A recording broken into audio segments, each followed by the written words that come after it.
Welcome to Rsbn Tonight. I am your host, Adam Taxin. A lot of stories out there today. The Assange interview, a verdict in a controversial case in Israel, and of course the repeal of Obamacare, in which the circumstances today have Chuck Schumer feeling very proud of himself and his own brilliance. But you know what? Y'all are going to have to just wait for that, right? And I said y'all to emphasize that we are here in our studio in Alabama, even though I am a Pennsylvanian. But you're going to have to wait. It's not as if these stories just broke seconds ago, and it's not as if in this day and age we are your only resource for information. Let's not kid ourselves. I know many of you were on Twitter and Facebook quite a bit today, and of course we're different here at Rsbn, and I'm certainly not trying to be the Rsbn version of Brian Williams.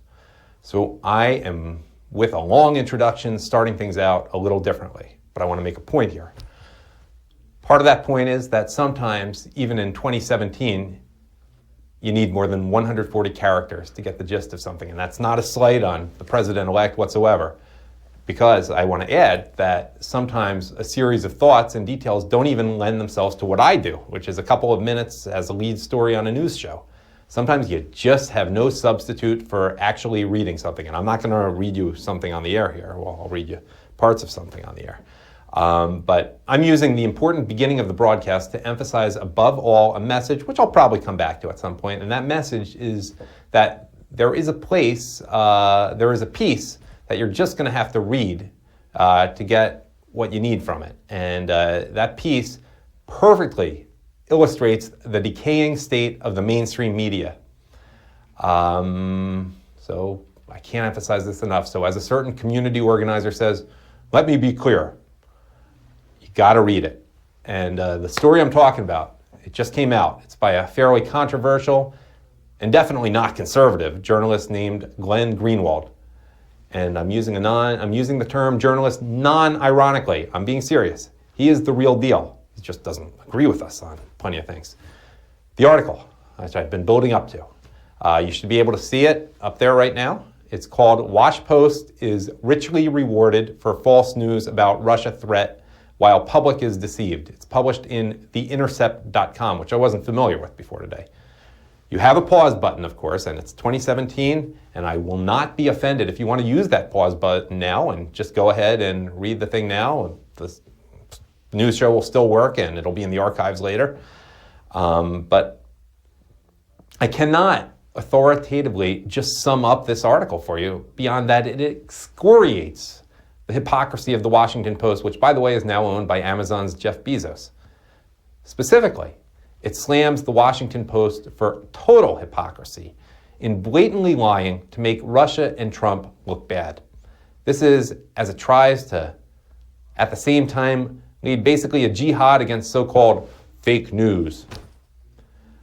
There is a tweet you can see above there by now, and it's by Marty Baron, the executive editor of the Washington Post.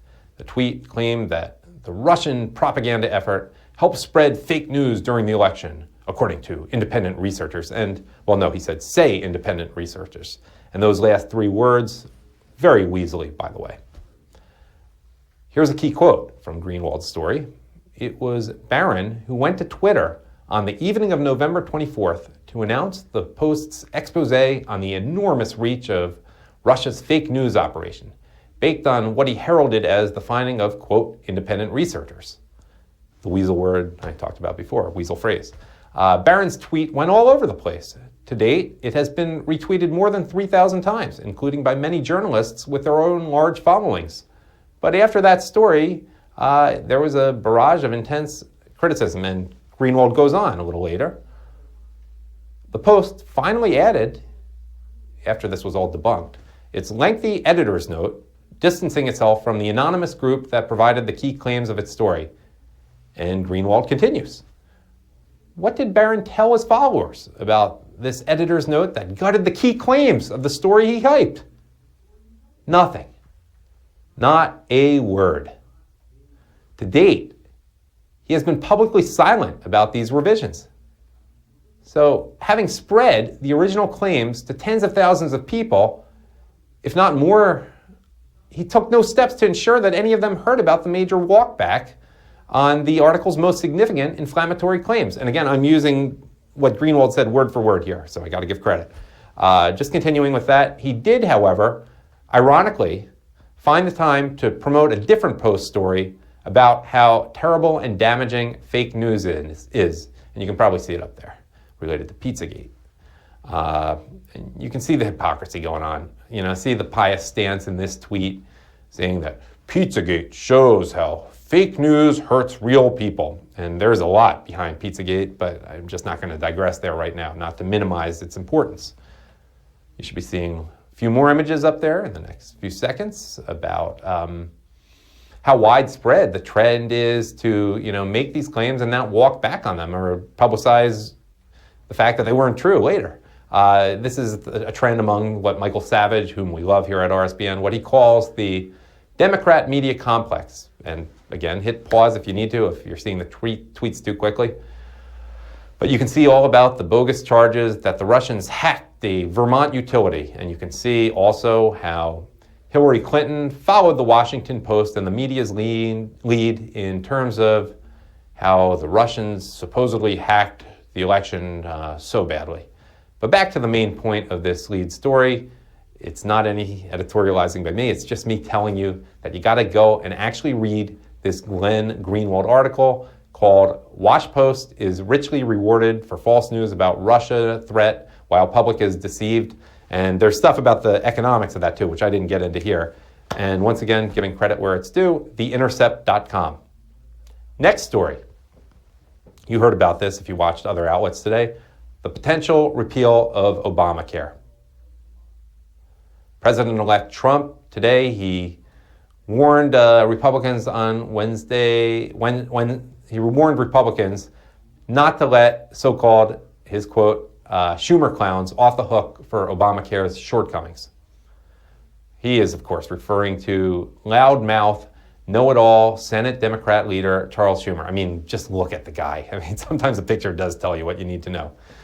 Quoting the New York Post here, Schumer is mounting a campaign to try to make repealing Obamacare politically very toxic, and he is focusing on some 20 million insured who could lose coverage. His slogan, of course, is a spin-off of Trump's signature campaign motto, and that new slogan for Chuck Schumer and the Democrats is, "Make America Sick Again." How clever is the so much smarter than the rest of us Schumer? And along these lines, Barack Obama today graced Capitol Hill with his presence. He met with congressional Democrats about how to protect his so-called legacy. But meanwhile, there was an obstacle to Barack Obama. Democrat West Virginia Senator Joe Manchin went on MSNBC's Morning Joe today, and he said he wouldn't go to the meeting because it's basically against what American voters want from Congress. He said, in good conscience, I can't do it. If anyone listened and paid attention to what the American people said when they voted, they want this place to work. And you can see Manchin's tweet up there. And I do have to point out, as some of you probably said to yourselves here, Manchin's state, West Virginia, which once was very so-called blue, it went overwhelmingly for Trump. And Manchin just so happens to be up for re-election in 2 years. Predictably enough, the president-elect tweeted about this subject, and he mentioned, you can see the tweets up there, but among other things, the 116% hike. Just think about that number. The 116% hike in premiums in Arizona that just went into effect.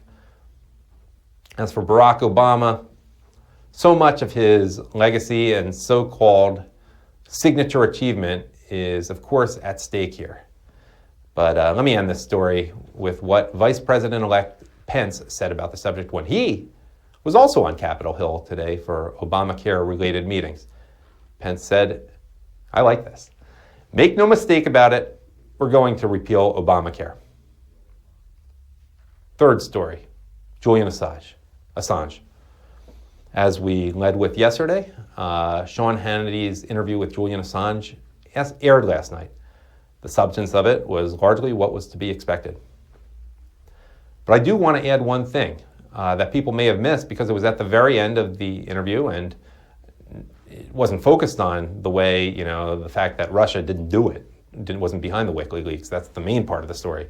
But this is something I think we have to point out. Let me give credit to zerohedge.com, another site I strongly encourage bookmarking.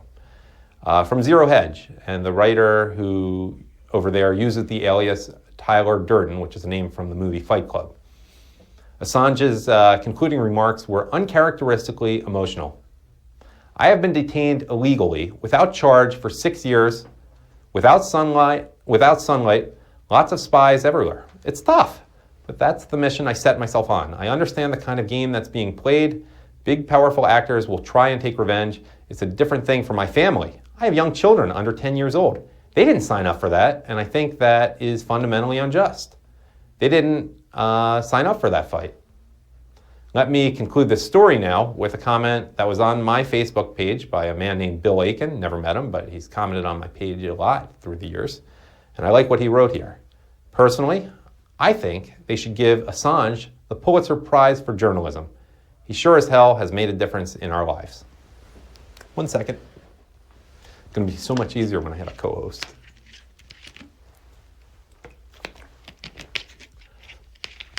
One more second.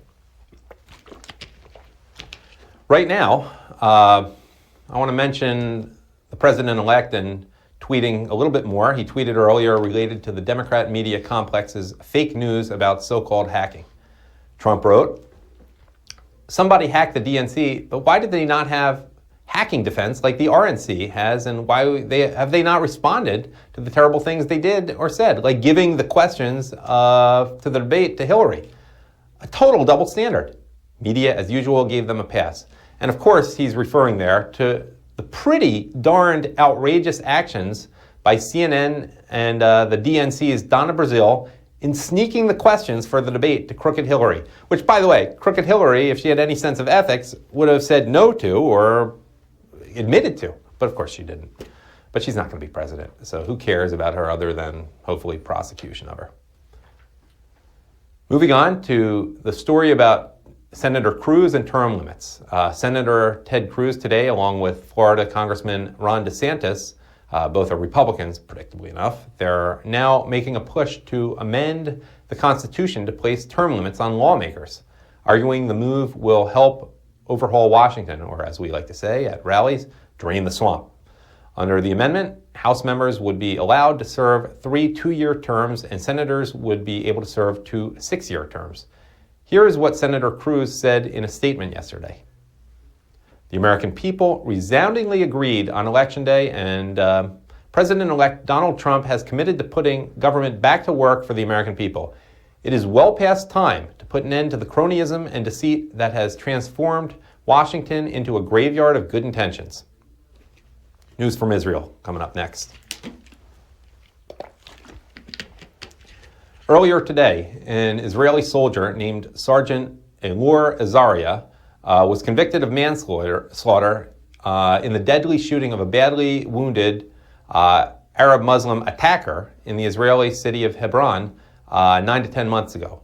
This was an extremely rare case of an Israeli military court convicting a soldier. But there is some uncomfortable realities. I mean, I have my biases here. I'm Jewish, as you know, probably if you've seen my yarmulke on my head. I definitely have my biases. But let's keep in mind some of the things going on here.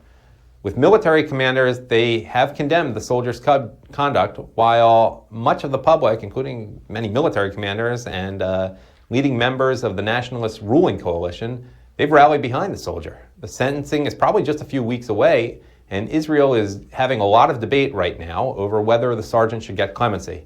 Many leading politicians, the biggest name of which is Prime Minister Bibi Netanyahu, they've called for Azaria to be pardoned. But I have some legal background. I'm admitted to the bar in 4 states, and it's not so simple. There is a tricky issue here, despite what our hearts said, who our sympathies are toward. Sergeant Azaria, who is an Army medic, he was caught on video in March fatally shooting the wounded Muslim, whose name is Abdel Fattah al-Sharif. And here's what makes it tricky. Al-Sharif was lying on the ground and already unarmed when Azaria shot him in the head. So again, leaving my biases aside, what I'd like to see happen in was this really self-defense as opposed to vigilantism? Well, I have a strongly opinionated Facebook comment from a guy on my page named Rsbn. I live in Israel, and the soldier that was politically lynched today was a move to please the left and the Progressive Party, and yes, even the United Nations. The Palestinian Authority has already indicated that they will now bring this innocent soldier before the ICC, which, like the UN, seems to devote a majority of its time attacking Israel and Israelis. But going on with what he said, Rsbn, what he said on Facebook, a terrorist was shot dead just minutes after carrying out an attack. The problem is that we are sending the wrong message to terrorists now, that you can carry out an attack, and if you fall, you'll go to jail to hang with your jihadi brothers at the taxpayer's expense, while your family collects blood money from Hamas. Eventually, you will be released to go commit more terror.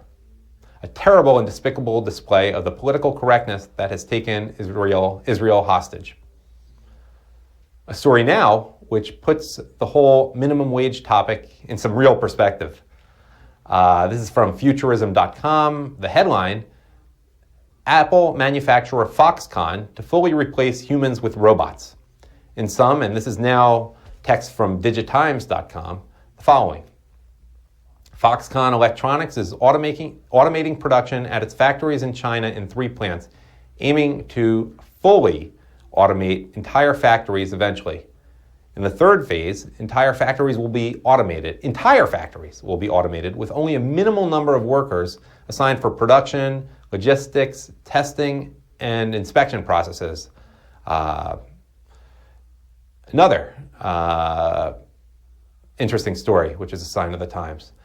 This headline, which is not totally unrelated to the previous story about automation, it's from the Washington Post. New York takes a stab at debt-free college, covering tuition for families earning less than $125,000. Here is text from that article regarding the details of that very, very, very progressively generous, to hell with what's actually in the state treasury, proposal. Any New Yorker accepted to one of the state's community colleges or 4-year universities will be eligible for free tuition, provided their family earns less than $125,000 a year. Let me just interject one thing here.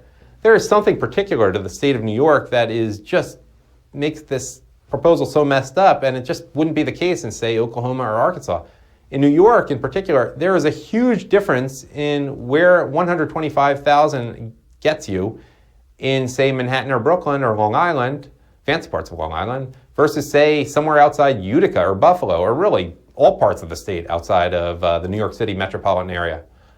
But back to what the initiative is, it will be phased in over 3 years, beginning for New Yorkers making up to $100,000 annually in the fall of 2017. It increases in 2018 to $110,000, and then 2019 is when it becomes $125,000. It would be what's called a last dollar program, meaning the state would cover any tuition left over after factoring in federal Pell Grants and New York's tuition assistance program.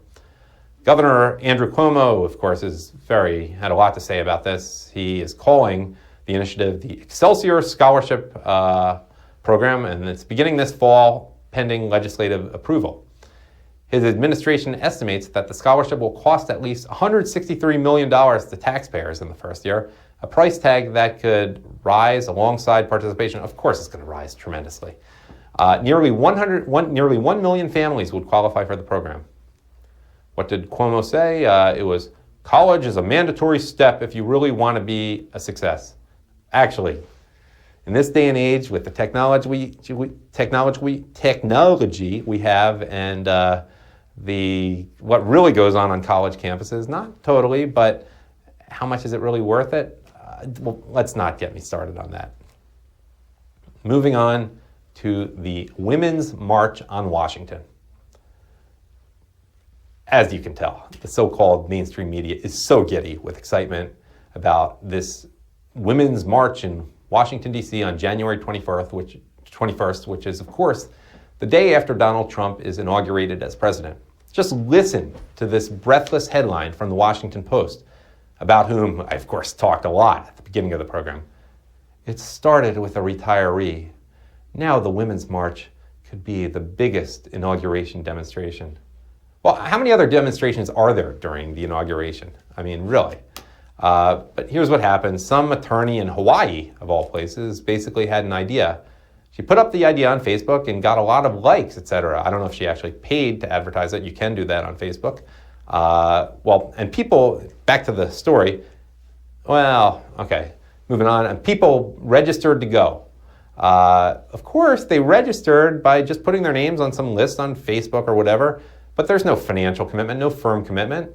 But that didn't bother the Washington Post writer who wrote, now more than 100,000 people have registered their plans to attend the Women's March on Washington in what is expected to be the largest demonstration linked to Donald Trump's inauguration and a focal point for activists on the left who have been energized in opposing his agenda. I really should have gone with my male NPR voice here. Oh, I'll save it for another time, but it's very sensitive, just for the record. But back to my own voice. Will 100,000 people turn out? We'll see. But I can't sum it up any better than Don Potter's comment on Facebook. He wrote, the Women's March may amount to the size of rallies Hillary had for her campaign. And let me point out, probably totally unnecessarily, that there was not anything in this very happy story about the Women's March related to any plans to, while at the march, protest the way, say, I don't know, women are treated in Islamic countries, or maybe Bill Clinton's history of rape. None of that. All right, let's get Steve set up. Jake, back there, give me a few pictures of feminism, feminists, whatever you got.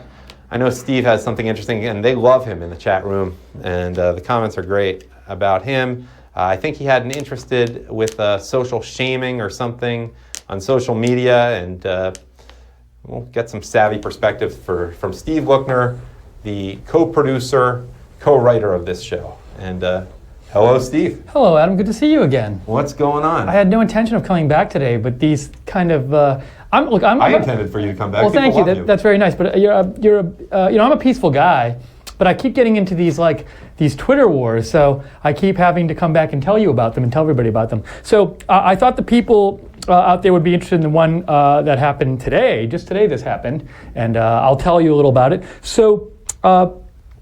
This started when I saw a post that I wanted to retweet. And my post was a post made by Andrew McCarthy, who's a guy who I think gives a lot of smart takes on stuff.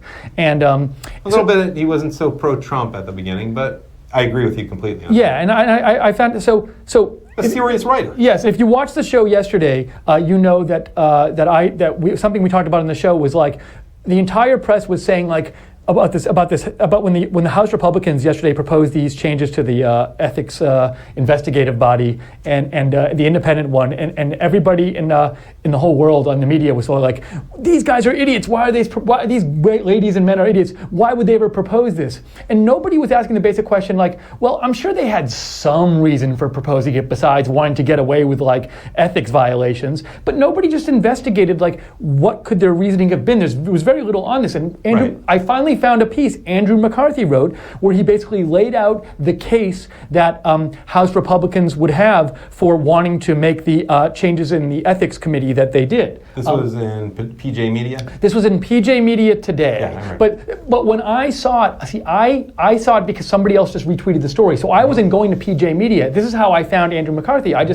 He was retweeted by a lot of people I really respect, and when I started reading his stuff, I was like, wow, he gives a lot of really smart, well thought out takes on things. He wrote some great stuff on the Clinton Foundation investigation. Like, he would actually say, like, here are the things that I think the Justice Department did wrong legally in investigating, and they were really intelligent.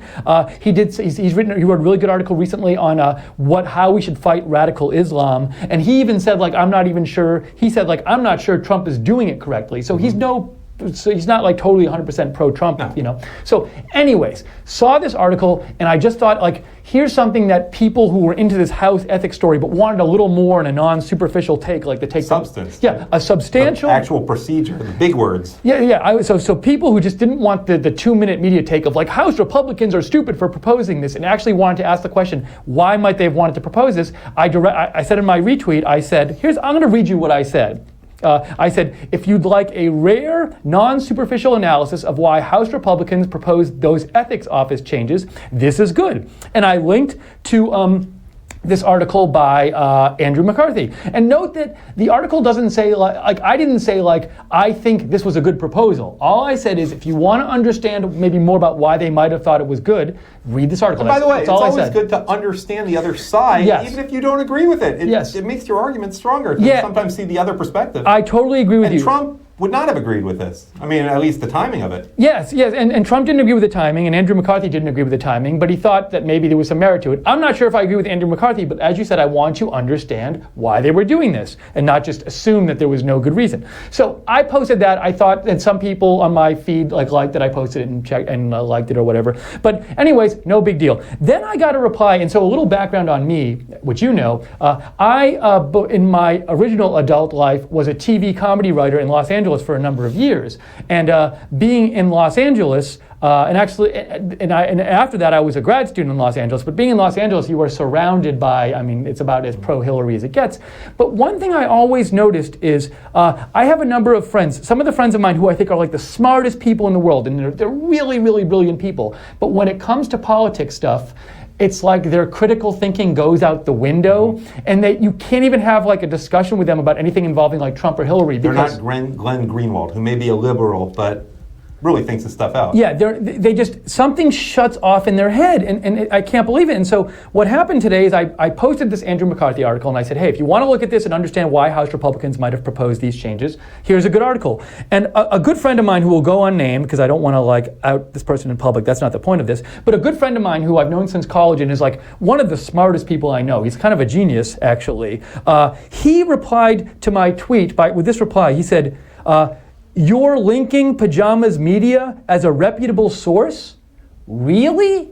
So again, I didn't post go to Pajamas Media. I said, look at this article. This is an intelligent article about this one thing. And he immediately attacked me, and he didn't even attack the article, and he didn't even attack the person, he just attacked the source, which I thought was odd. And the person's name was right there, Andrew McCarthy, who's pretty well known. Yeah, so he could have just clicked and read the article rather than saying I was promoting this media source. And so what I replied to my friend, I was really, Adam, you can attest this, I was kind of upset about this, and I replied to my friend. The first thing you said to me when you walked in this morning. Yeah, I was quite upset about it, and I replied to my friend on Twitter. I said, it's at Andrew McCarthy, at Andrew C. McCarthy, who's well-known, smart, and writes lots of intelligent stuff. Couldn't care less about the source if it's him. So my point was, I was retweeting this one article that I thought was good, and I wasn't worried about what the source was, and I thought that, if you're going to criticize my tweet, read the article and criticize it.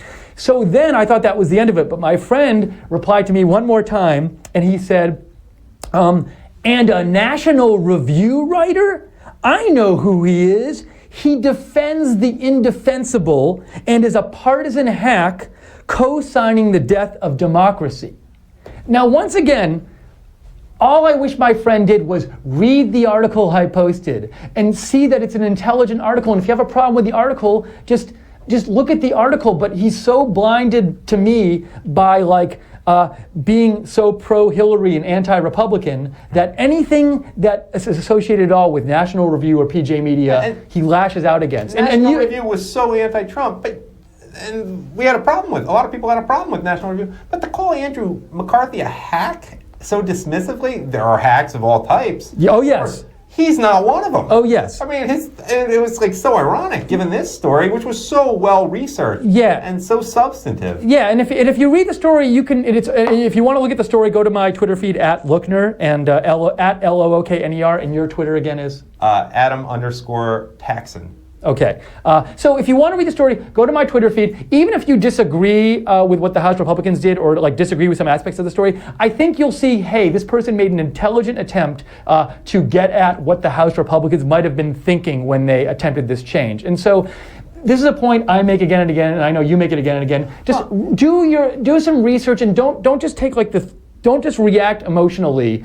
Try to understand both sides of an issue before you come to an opinion on it. What's interesting to me is also the way social, maybe shaming isn't the right word, on social media is. It's like how many people are scared because, God forbid, someone they know, it might be a work relationship, will say, that's like essentially the first hint. You know, Right. if you were to do it again, like if you did it tomorrow and he read your tweet tomorrow, it would be more. And then Yeah. the third time, he'd probably start, what's wrong with Steve Lookner? Yeah, and as you can It's see, the whole process. I probably went through it years ago. I don't have to deal with this much because this liberals aren't in my life This is a anymore. great point. I'm guessing many of you out there have this issue, which is Get on that in the chat room, by the way. yeah. So many Tell us about it. Like I just sort of outed myself on Twitter. I used to, for the last year, I've had an alternate Twitter account because I felt if I posted my true views and things I cared about on Twitter, like my friends at work and just my friends, non-work friends, would like disown me as friends, and I'd get attacked. Or our college classmates? Oh, there's that People too. went on their Facebook page? Oh my God. So, but I really only outed myself on Twitter and started using my normal account when I started working at Rsbn, and I outed myself on Twitter like last week, and this is what happens. A good friend of mine just like shames me publicly for posting an intelligent article. So some of us dealt with this years ago. so anyways, so I hope you don't have to deal with it, but if you do, just know it can happen, and try to stay strong. You know, That's let me what just I'll add say. one thing, because we're always looking for good things to talk about, and this is an evolving news show. I really do want to hear from people, maybe not in the chat room because that expires soon after the show, but in the comments to this. I'd really like to hear your stories. Tweet them at us. You know, tweet us a hint to contact you. This is something we'd like to talk about more. The whole social shaming aspect of Twitter. Maybe it may not be a story just like yours, but what do you deal with when you out yourselves as a conservative, or simply just a person who reads things and treats them fairly? Yeah, I mean, I wasn't taking this position as like I think the House Republicans were right. I was just posting an article and said this is an intelligent article about understanding the other side. Yeah. But as you all saw in the election campaign, I'm sure like people on both sides, and I think you probably noticed it more on the liberal side, but people on both sides were so emotional that they weren't able to listen to the other side. Right. Just listen to the other side and try to understand both sides. I think that's what I really want people to do. They try to put on the tips of people's tongues like nursery school type phrases. Trump hates women. I don't think they can handle more than 4 syllables. Let's just say that. Trump is a racist. Racist, yeah. Yep, he's just a racist. Yeah. Hates women. Hates Mexicans, all of them. You know, Yeah. that's not really. He didn't say that stuff. But you got to go and listen to the speeches and see what he says. You know what's funny? The whole racist thing, when they tried to take the things we all know Trump said and make it Trump hates blacks. What did he ever say? I mean, we know what he said about Mexicans. We know what he said about Muslim terrorists. What did he ever say about blacks? Mm-hmm. So, well, you know, and again, I would often just wish that people would actually go listen to his speeches. Right. And then talk about what you think he said. And maybe you can have the same views, but look at his actual words. And I think a lot of people didn't want to do that. So again, investigate and read about both sides. That's what I will leave people with today, my hope. And I'm hopeful for the future of America that they will do that. And speaking of leaving, I think it's time for us to leave this broadcast of RSBN tonight. Thanks for watching. See you tomorrow night. Thanks for watching.